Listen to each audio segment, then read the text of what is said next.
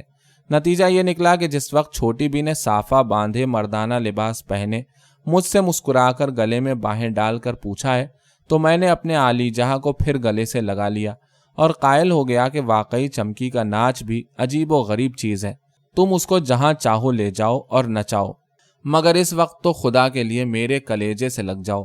اور میں نے اپنی خوبصورت اور پیاری بیوی کو خوب سا کلیجے سے لگا لیا، دعائیں دیں کہ کیا مزے کا تماشا دکھایا ہے، واللہ جورو ہو تو ایسی۔ اور یہ واقعہ ہے کہ میں اس قدر وارفتہ ہو رہا تھا کہ دیر تک چھوٹی بی کو کلیجے سے لگائے بیکل سا رہا، اور چمکی نہ پوچھئے۔ چھوٹی بی تو کلیجے سے لگی ہے اور وہ ظالم دور ہی سے دل میں ہے کہ ایسی چٹکیاں لے رہی ہے کہ چین نہیں پڑتا۔ چمکی کپڑے بدل کر چلی بھی گئی، لیٹ بھی رہی، برابر دیکھتی گئی مڑ مڑ کر، اور ہم دونوں میاں بیوی ایک دوسرے کی محبت میں سرشار چمکی کے ناچ کی تعریف کر رہے تھے۔ عورت کو نہیں معلوم کہ مرد مجسم غداری ہے، کجا چھوٹی بی اور کجا وہ گواری چمکی۔ ایک نور تھا کہ اس کے سامنے ایک بیوہ کا منحوس چراغ، کجا گلاب کا پھول اور کجا بھٹ کٹھیا کا کانٹا۔ بلا چھوٹی بی سے اور چمکی سے کیا نسبت؟ علی کے پسینے اور گلاب کی بو میں فرق ہے، بہت۔